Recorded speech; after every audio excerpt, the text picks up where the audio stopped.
tout le monde. Le mystère de Puma Punku. Alors la prononciation, j'ai pensé, j'ai regardé sur internet parce que j'avais du... Bon, c'est Puma Punku, c'est bien ça. Je vais vous le lire tout de suite.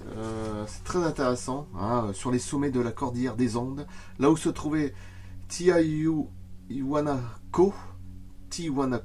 émerge une merveille archéologique à l'architecture incomparable. Puma Punku, mystérieux mythique et merveilleusement complexe trésor historique. Énigmatique, continue à défier les esprits les plus brillants de notre génération. Alors, de toute façon, on devine un petit peu. Hein. Ceux qui viennent du ciel, bon, enfin, logiquement, si c'est sur magazine là, ça va commencer à vite à lire. En même temps, je vous montre ça, j'en mettrai les liens à la fin. Si vous voulez des très très bons livres sur tous ces sujets-là, de Daymine. De toute façon, Daymine, vous voyez sur Internet, vous le trouvez. Hein. Voilà, de toute façon, j'en ai fait un livre. De toute façon, j'ai même un autre livre comme ça, je crois que je vais en mettre, c'est pas grave, j'en mettrai le lien à la fin. Sur les mystères de la Romanie. Et c'est très très intéressant. Alors peut-être qu'un jour je reviendrai dessus, je sais pas, je l'ai pas encore fait celui-là. Voilà.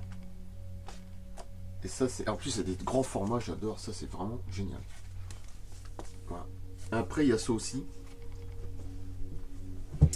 Alors je l'avais en double, je ne sais même pas pourquoi, peut-être que je l'ai acheté une fois en double, j'en sais rien. Voilà. Magnifique.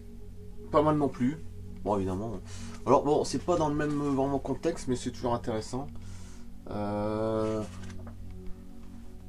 Voilà.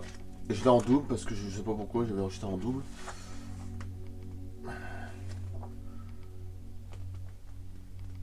Bon. Voilà, regardez. Je vais faire voir. D'ailleurs, notre pochette elle est plus belle. Hein, bon. De toute façon, j'en mettrai les liens de tous ces livres-là. Voilà, je vais faire cette pochette-là, elle est plus belle. C'est les mêmes, hein, à l'intérieur, c'est le même. Occasion. Alors peut-être que j'avais fait une occasion, j'avais pris les deux. Je pense que c'est ça.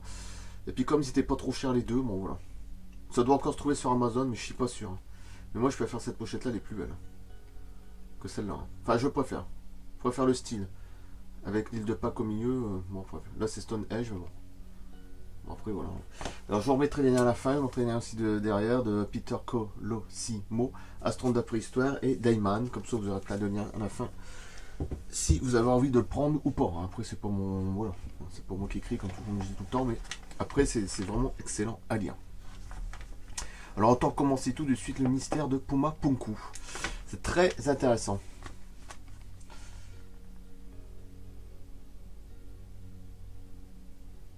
Magazine OVNI Science et Histoire numéro 8. Mystérieuse mutilation animale. Bah oui, de toute façon, quand on retrouve une vache, on va dire, dans un arbre, c'est pas quelqu'un qui est venu comme ça que sur scalpel. Hein. Bon, surtout dans un arbre, il faut le soulever la vache. Hein. C'est pas 100 kg, hein. Ni 200, hein, d'accord. Ni 300 kg, hein. C'est encore plus lourd. Hein, donc, bon, bref. Avec ça, déjà, ça me fait un petit peu. Je vais pas dire rire, parce que c'est quand même malhonnête de rire, parce que c'est comme la souffrance des animaux, mais bon. Alors, le mystère de Puma Punku. Alors, autant commencer tout de suite. Sur les sommets de la cordillère des Andes, là où se trouvait Tiwanaku, émerge une merveille archéologique de l'architecture incomparable. Puma Punku, mystérieux, mythique et merveilleusement complexe, trésor historique énigmatique, continue à défier les esprits les plus brillants de notre génération. Alors je vous mettrai les images un peu à la fois ou à la fin, je sais pas, je vais voir, ou les deux en même temps. Bon, bref.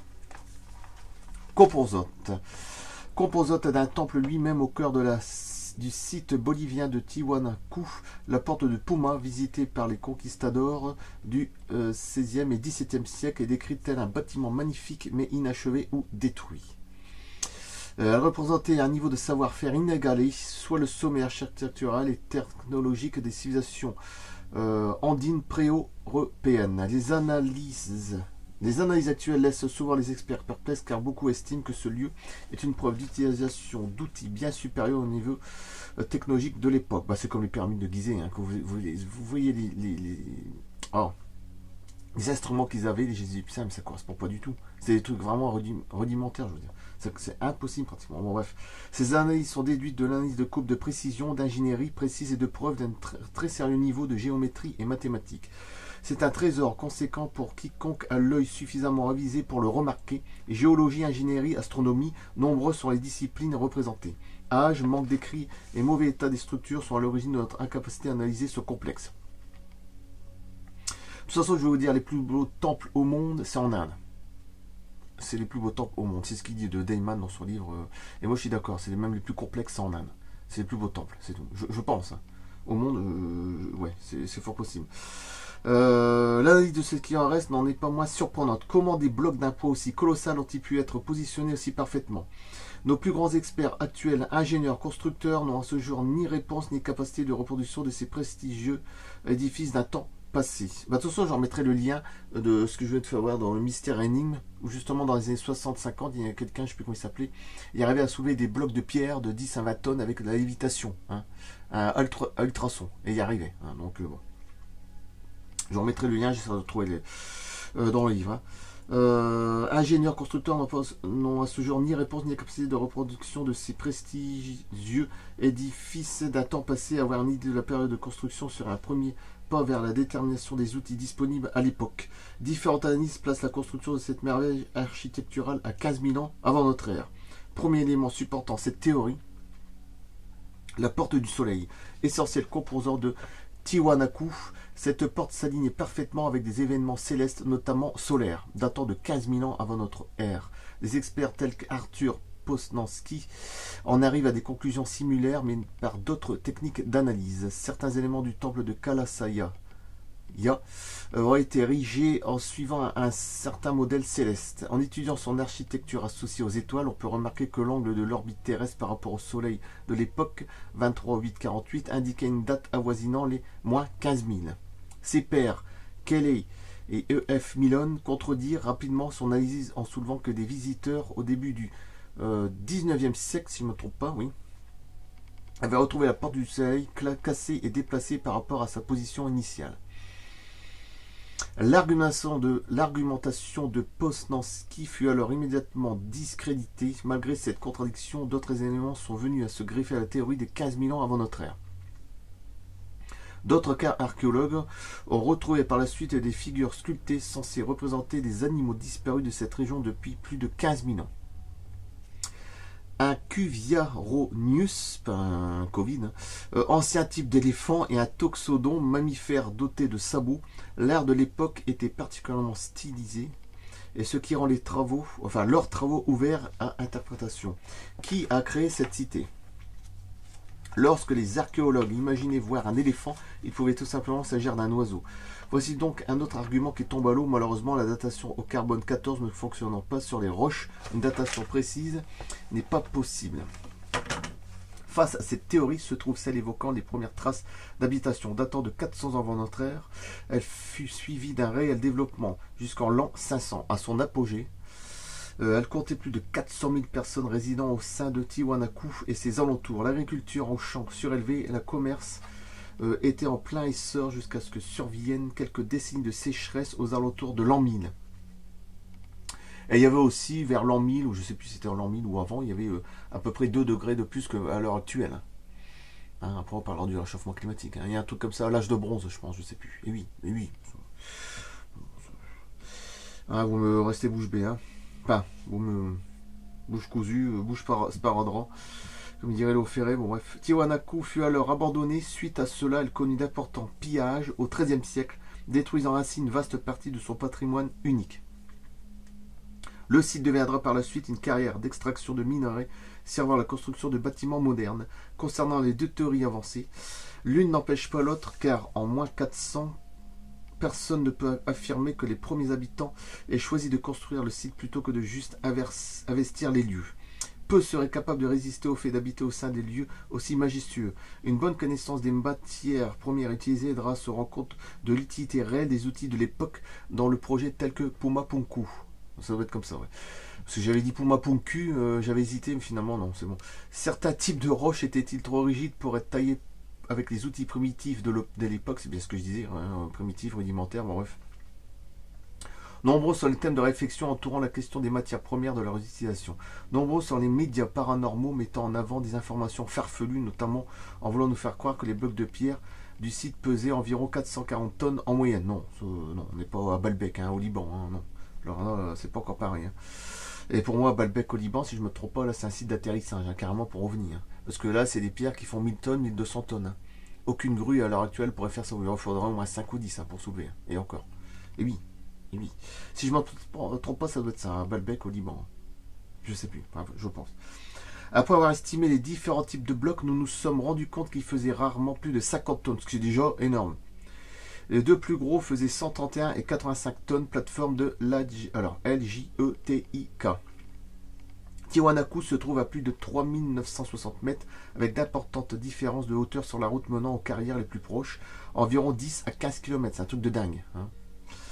Même avec leur poids révisé, comment ces blocs ont-ils pu être transportés? Les blocs les plus grands mesuraient 7 mètres 80 de long sur 5 mètres 20 de large pour 1 mètre d'épaisseur. Même si la majorité reste plus petite à l'échelle d'un temple, et je vous rappelle qu'à l'époque il n'y avait pas de grue, etc. Il n'y avait rien, il n'y avait pas de camion. Hein. Bon, bref. Les blocs mégalithiques sont quand même très nombreux. La localisation de leur carrière sur la rive ouest de Titicaca, à environ 10 km, rendait la tâche du transport très complexe. Le secret du transport de ces blocs mégalithiques reste inconnu à ce jour. Bon. Comment transporter des pierres gigantesques? Passons maintenant par une phase de calcul afin de tenter de démêler tout ça. Un homme moyen peut soulever 40 kg en moyenne. Bon. Il faudrait donc 1250 hommes pour soulever l'un des blocs de poids moyen 50 tonnes. Ben moi j'arrive à soulever 2 sacs de ciment de 100 kg. Hein. Comme quoi, mais bon, je suis sur rien à voir, après ça dépend. Là, c'est un homme moyen, donc déjà je suis au-dessus d'un homme moyen déjà. Et encore, admettons que l'on arrive à organiser autant d'hommes, on ne parle que de le soulever, le transporter sur 10 km en dénivelé à une hauteur de 3960 mètres de hauteur est une autre histoire. On a beau parler d'ingéniosité humaine, à un certain moment, des choses sont juste impossibles. Faut se mettre à l'évidence. Quand tu sais que c'est des constructions énormes sur la Lune, sur Mars, sur la Lune, tu as la tour des Babel qui fait 30 km de haut. On est sur la Lune. Hein, faut imaginer le truc. Hein. Alors ici sur Terre, c'est rikiki. Hein. Alors déjà, nous, on a déjà du mal à comprendre. Alors sur les autres planètes, c'est même pas peine d'y penser. Et puis c'est pas humain, hein, ça c'est sûr. On a beau parler d'ingéniosité humaine à certains moments, les choses sont juste impossibles. C'est du moins la parole des experts. Faite de granit, d'andésite et de diorite, les roches de Pumapunku n'auraient pu être coupées et taillées qu'à l'aide de diamants. La seule pierre existant sur notre belle planète capable de venir à bout de ces blocs. J'ai l'impression que ça a été taillé au laser. Doutant sincèrement que leur outil de pierre et de cuivre suffisent, une question se pose: comment des gravures parfois de plus de 6 mm de profondeur ont-elles pu avoir été réalisées? D'autres types de pierres de sable rouge en andésite étaient également présents. Leur analyse chimique a révélé qu'ils avaient pour origine le lac de Titicaca à environ 10 km. Une autre carrière d'andésite de la péninsule de Copacabana, à 90 km en traversant le lac de Titicaca, était utilisée pour d'autres gravures et créations artistiques. Plus petites et idéales pour les travaux artistiques et de gravure, d'autres roches étaient plus ornementales ou de parements. Elles ont été amenées à travers le lac par bateau de roseaux, puis traînées par voie terrestre sur les 10 km restants composés d'une pente raide. Ce sont des analyses pétrographiques et chimiques relativement simples à réaliser qui nous ont permis de déterminer toutes ces informations, notamment d'où les roches ont été précisément extraites. J'aime bien, c'est quand tu dis simple à réaliser, et puis ouais, relativement simple à réaliser, oui. Le dire, le faire, c'est pas pareil. Hein. C'est deux choses différentes, hein. Attention. Hein. L'analyse du transport des petites pierres, bien que de nombreuses et représentant une importante quantité de travail, ne pose pas de soucis. En revanche, concernant les plus gros blocs cités précédemment, c'est une autre histoire. Les archéologues théorisèrent que le transport de ces pierres fut réalisé par l'importante main-d'œuvre de Tiwanaku ancien. Les deux principales théories évoquent l'utilisation de cordes en peau de lama, ainsi que l'utilisation des rampes et de plans inclinés. Je vais vous montrer ce qu'il y avait dans Mystère et Énigme dans les années 60, je ne sais plus comment il s'appelle, le mec qui est arrivé à soulever avec un instrument à ultrasons, hein, à lévitation, pour faire des lévitations de blocs de pierre de 20 à 30 tonnes, il arrivait à les soulever. Simplement avec un truc à ultrasons. À mon avis, ça a dû être une technologie qui a dû être cachée par la suite, ou on l'a piqué son travail, j'en sais rien, mais bon, je vous montrerai tout ça. Et oui. Bon, les deux principales théories évoquent l'utilisation de cordes en peau de lama ainsi que l'utilisation de rampes et de plans inclinés. Nous sommes au sein d'une région dépourvue d'arbres et comme vous l'aurez compris, les carrières les plus proches sont vraiment lointaines. De ce fait, la grande majorité des scientifiques experts estiment comme impossible qu'un peuple datant de plus de 2500 ans ait réussi cet exploit. Et encore, c'est peut-être beaucoup plus vieux, je veux dire, la civilisation. Parce que souvent, ils se gourent hein, sur ce truc-là. Le fait que nous soyons à 3960 mètres d'altitude et que les dénivelés soient nombreux entre le site et les carrières n'arrange pas la situation. Le mystère ne s'arrête pas à cela. Les fragments de cette cité toujours debout soulèvent leurs propres questions. Comment une telle précision a-t-elle été réalisée dans la taille de ces blocs de pierre? Pas d'arbres pour aider à la construction ou un système de livraison à base de rouleaux, des pierres dont la dureté n'est surpassée que par le diamant. Une culture primitive sans outils adaptés. Comment tout ceci est-il envisageable? Seules les technologies avancées ou des machines de coupe de précision à base de diamants auraient pu permettre la construction de ce site. D'où peuvent-ils venir? Les deux solutions possibles sont donc l'existence de technologies humaines que nous avons perdues depuis, donc les anciens savoirs, un savoir ancien. Bon. L'existence d'une autre civilisation sur Terre à l'époque, oui, c'est plus que probable. Ou une ancienne race qui n'est pas vraiment humaine, et puis voilà, peut-être qui est partie, ou alors intraterrestre. Bon, après tout est possible. Mythe à la rescousse. Tentons d'approfondir la question à partir d'une poursuite de l'analyse de ces temples, ou alors on les a aidés par une technologie qui vient d'ailleurs, et puis après les humains, ils ont construit, voilà. Bon, c'est encore une autre théorie aussi. L'analyse de ces temples des mythes locaux. Ces derniers précisent que ces blocs de plusieurs tonnes auraient été tout simplement mis en place tels que cela aurait été décrit par les Égyptiens ou Stone Age. Cela représenterait donc l'utilisation de l'antigravité, donc le fait de contrer la force de la gravité par l'utilisation d'une force équivalente, ce qui est impossible pour l'homme primitif tel que nous le connaissons. Ou alors par un système d'ultrasons, comme je disais. Hein. Mais bon. Après, il faut voir, hein, quand il faut soulever du 50 tonnes, c'est plus pareil. Hein. Après, quand c'est pire, quels que soient les blocs de pierre façonnés, une géométrie précise et complexe est cruciale. On remarque notamment sur les lieux du temple une belle rangée de blocs en forme de hache. Ça, c'est vrai. Et je suis tout à fait d'accord. Chacun d'entre eux a 80 faces. 80. Ils sont de mesures quasi identiques et suggèrent dont une préfabrication pas retrouvée auprès des autres blocs présents sur ce site bolivien. Cette œuvre de maçonnerie, bah c'est une sacrée maçonnerie. Hein. Les mecs, ils sont quand même, je sais pas. À l'heure actuelle, on n'arrive même pas à refaire des trucs bon, comme à l'époque, donc faut pas demander. Hein. Ou alors, il faut 10 mètres d'eau, je sais pas, c'est des géants, ça peut être de tout. Hein. Caractérisé par une coque quasi rectiligne, tellement uniforme d'un bloc à l'autre qu'ils auraient pu être interchangés entre eux sans qu'il ne soit vraiment possible de remarquer une quelconque différence. Vous imaginez le truc. Cela n'est retrouvé nulle part ailleurs au sein du site Tiwanaku. La providence permit de retrouver certains blocs inachevés, offrant alors l'opportunité d'analyser le travail en cours et d'émettre des suppositions. Tout d'abord battus par des marteaux en pierre, retrouvés en grand nombre au sein des carrières locales, créant ainsi des dépressions exploitables dans la roche, puis lentement broyées et polies avec des pierres plates et du sable. Certains trous étaient percés avec de la perfection au sein des blocs. Ces travaux sont censés avoir été réalisés par une civilisation n'ayant pas encore inventé la roue et sans système d'écriture. Alors attention, l'histoire humaine est à refaire, hein, à zéro, hein, ça j'ai toujours dit. On a retrouvé des traces de pas, je sais plus où j'ai vu ça il y a pas longtemps sur Facebook, il y a 23 000 ans. Hein, humain, hein, donc à mon avis tout y a à refaire. Mais je préfère le dire. Hein, bon. Réaliser l'ensemble du site à l'époque à une telle précision déroute les archéologues, les ingénieurs et les scientifiques. Différentes archives mythiques pourraient servir à éclaircir la situation. Redécouverte en 1546 après leur abandon en 950, les ruines et Tiwanaku, incluant Pumapunku, furent selon leurs descendants construites par des dieux venus du ciel. Alors, les dieux venus du ciel, bon voilà. Alors, j'en mettrai peut-être un lien avec Zecharia Sitchin. J'essaie de voir. Un livre, hein, que je possède beaucoup de livres de toute façon. Parmi ces derniers, le déité céleste nommé Viracocha. J'en mettrai le lien de ça aussi. Hein, que j'ai très bien connu d'ailleurs. Hein, accompagné de ses serviteurs géants. Donc géants, vous voyez, c'est ce que je disais tout à l'heure. Géants. Ça peut confirmer pour soulever. Hein. Ce responsable de la création de l'humanité, notamment des vestiges du Pumapunku. Il est dit qu'ils utilisaient la porte du soleil, monument faisant partie des ruines, afin d'arriver sur un site tel un mode de transport interstellaire, par des êtres stellaires. D'après les légendes locales, ces premiers habitants de Pumapunku auraient eu des pouvoirs surnaturels leur permettant de déplacer les pierres et de les mettre en place uniquement par la pensée. Oui, c'est possible aussi, par la télépathie. De toute façon, il y a certains êtres extraterrestres, comme dans les livres du don des étoiles de Enan Danan ou de David Rousseau, où ils voyagent dans leur vaisseau intergalactique par la pensée. Hein. Donc, vous voyez, c'est même au-dessus. Alors nous, à côté, les avions, tout ça, c'est de la merde. Hein. Bon, je préfère le dire. Bon, non, mais c'est vrai, bon, c'est comme ça, c'est tout.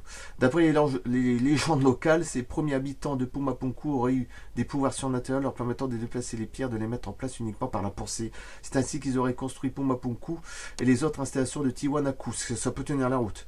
En partant, ils prirent l'initiative de tout détruire par une inondation cataclysmique, anéantissant tout sur son passage. Notamment la majeure partie de l'humanité. N'avez-vous pas l'impression d'avoir déjà entendu ce genre de récit au sein des nombreuses régions du monde? Ça c'est vrai. Ça c'est vrai. Il y a comme une chanson qui se répète. Hein. Une autre théorie maintient l'événement cataclysmique comme origine de la destruction du lieu, mais souligne que ceux à l'origine de la création n'auraient été que les humains à un niveau d'évolution important. Malheureusement, il ne restera pas de preuves de leur passage sur Terre, ni même des technologies utilisées. Bon, je vais vous quand même montrer au sommet de la porte du soleil, Viracocha veille. Pour ça, j'en mettrai plein de liens. Ici. C'est une très grande vidéo quand même encore, hein, plus de 20 minutes, 22, 23.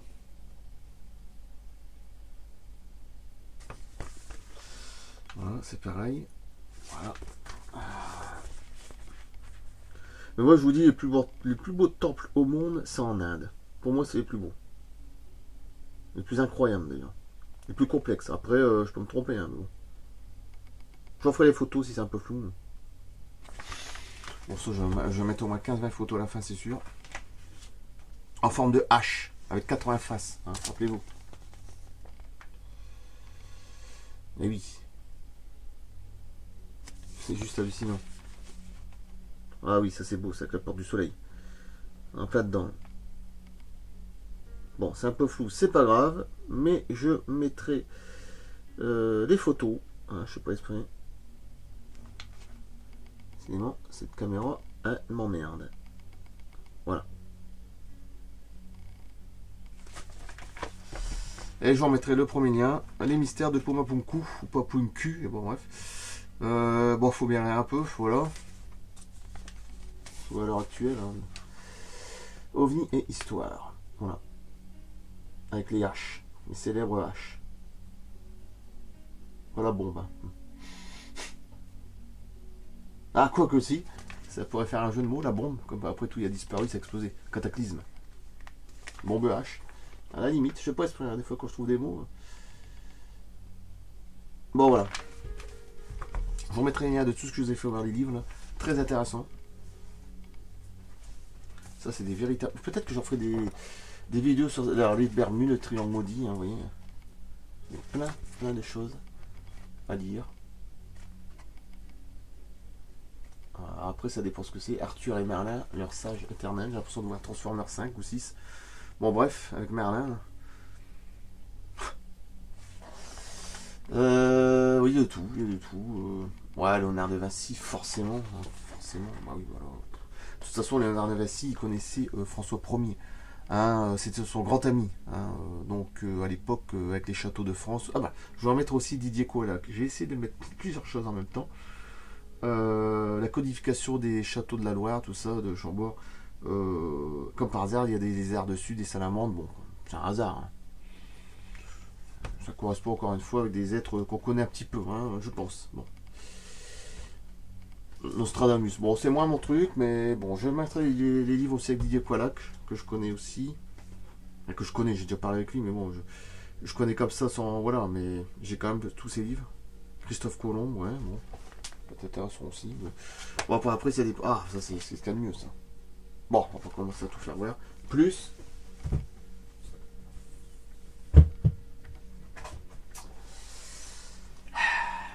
Ça. J'ai même le DVD avec ou le Blu-ray, je sais plus. Ah, bref. Ça, c'est très très bon aussi. Alors, il y a plein de trucs à mettre à la fin. Plein. Voilà, etc. Ah, j'aime bien parce que c'est vraiment très bon. Et puis j'aime bien le format, il est bon. J'aime bien les formats comme ça change. C'est trop bon. Ok, bon, je coupe là. C'est bon, j'ai tout livre dans la tête, là je vois un petit peu près. À peu près. Bon, c'est bon. Je coupe là, merci, à bientôt. D'ici, vous voyez, ça va faire au moins 27-28 minutes. Bon, c'est bon. Comme ça, plein d'images à la fin, j'essaie de faire plein de trucs et voilà. A plus d'ici 2 ou à 3 jours. Portez-vous bien. Merci. A plus.